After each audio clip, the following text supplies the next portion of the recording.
India versus England में वैसे तो 140 करोड़ भारतीय पूरी तरह से इंडिया के साथ थे, लेकिन कुछ कुछ के मन में चल रहा था कि यार इंडिया मैच जीत जाए, लेकिन आरसीबी वाले लड़के जो हैं वो भी चल जाएं। आरसीबियंस लॉयलिस्ट, उनकी अपनी फैन फॉलोइंग। लेकिन भाई साहब, जिस तरह हम यहां हिचकिचा गए, ऐसे ही आरसीबी जो है वो भी हिचकिचा रही है, क्योंकि आरसीबी के जो खिलाड़ी हैं उन्होंने भी फैंस की उम्मीदों को झटके पे झटका दिया है, जबरदस्त झटका दिया। और ये झटका आरसीबियंस को परेशान कर रहा है, क्योंकि आरसीबी वाले उम्मीद लगाए बैठे थे कि यार हमारे पास फिलिप सॉल्ट है, क्या चाहिए यार, सॉल्ट तगड़ा खिलाड़ी है। हमारे पास लियाम लिविंगस्टन है, धुआं धुआं कर देगा। हमारे पास जैकब बेथेल है, क्या चाहिए जीवन में और क्या चाहिए। मतलब ये वो खिलाड़ी हैं जो आएंगे, छाएंगे, माहौल बनाएंगे, चलेंगे।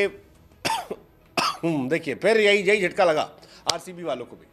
अभी झटका इसलिए भी ज्यादा बड़ा है क्योंकि आरसीबियंस ये भी नहीं कह पा रहे कि भाई साहब कम से कम टेम्परामेंट तो दिखाया। फ्लॉप होना तो अलग चीज है, लेकिन गट फीलिंग तो दिखाई, कोशिश तो की। ये आरसीबी वाले नहीं कह सकते। क्यों नहीं कह सकते? क्योंकि फिलिप सॉल्ट 3 बॉल खेलते हैं, 0 पर आउट हो जाते हैं। लियाम लिविंगस्टन 2 बॉल खेलते हैं, 0 पर आउट हो जाते हैं। जैकब जो है वो भाई साहब खेलने को तो 2 ओवर से ज्यादा खेल लेते हैं, 14 गेंद खेल लेते हैं, लेकिन रन बनते हैं सिर्फ और सिर्फ 7, ओनली 7 रन 14 बॉल में, 14 बॉल पे 7 रन। मतलब दैट्स क्वाइट क्रेजी। और आरसीबी का जो ट्रायो है वो super duper flop, super flop. मतलब 19 गेंदें खेलने के बाद 7 रन बनते हैं ये। और फैंस जो है वो कहते हैं यार अगर ऐसा खेलोगे तो फिर इस साल भी इस साल कप नामदू रह जाएगा।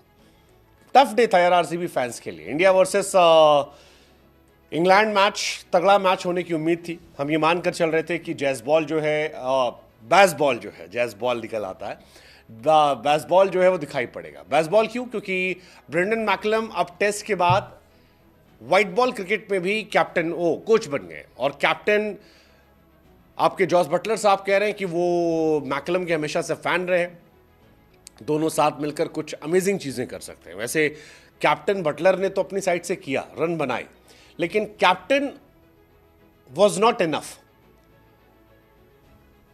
और बाकी प्लेयर उनका साथ नहीं दे पाए।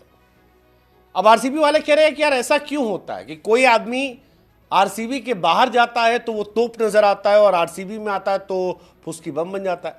हालांकि एक मैच पे जज करना जरूरी नहीं है, अभी 4 मैचेस बाकी हैं और 4 मैच में इनमें से कई खिलाड़ी हैं जो शायद धुआं कर सकते हैं। लेकिन फिर भी पहले मैच में आरसीबी का ट्रायो का फ्लॉप होना, 19 गेंद पर सिर्फ 7 रन बनना, ये थोड़ा उन्हें परेशान कर रहा था, उन्हें दुखी कर रहा था। आउट ऑफ फॉर्म नजर आ गए। इन तीनों खिलाड़ियों पर अगर बात की जाए तो काफी पैसा जो है वो भी खर्चा किया गया। 23 करोड़ रुपए इन 3 खिलाड़ियों पर आरसीबी ने खर्च किए, जिसमें फिल सॉल्ट पर 11.5 करोड़ रुपए, लियाम लिविंगस्टन पर तकरीबन 9 करोड़ रुपए और 2.5 करोड़ रुपए तकरीबन बेथेल पे किए गए। कुल मिलाकर 23 करोड़ की रकम जो है वो इन खिलाड़ियों पर की गई है। और रन जो आते 23 करोड़ खर्चा करने के बाद 7 रन, दैट इज थाला फॉर अ रीजन। और गेंद खेली आती है 19।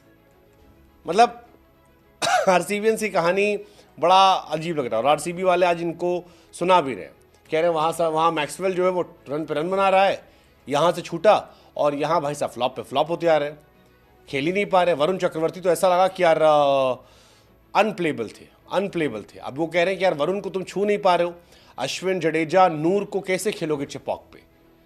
क्योंकि इस साल आरसीबी वर्सेस सीएसके पे सबकी निगाहें हैं। और अगर ये 3 वरुण को नहीं पढ़ पा रहे तो नूर अहमद, जड्डू, अश्विन बहुत बहुत बहुत खतरनाक होने वाले हैं। मतलब पहला मैच तो आसानी से निकल जाएगा क्योंकि वो बहुत खतरनाक प्लेयर है। तो क्या इस साल भी आरसीबी का पैसा बर्बाद? इस साल भी साला कप नामदू रह जाएगा? I mean that's huge concern for RCB. Let's just hope कि विराट कोहली बचा ले, क्योंकि जिस तरह से स्पिन के सामने उन्होंने संघर्ष किया और बोल्ड हुए, ठाक बोल्ड, वो काफी ज्यादा परेशान करने वाला है।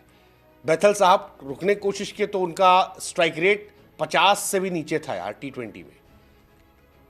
You can not grow with 50 से नीचे की स्ट्राइक रेट पे। लेट्स सी, देखते हैं क्या कहानी होती है, बट आज तो आरसीबी का दिल टूटा है।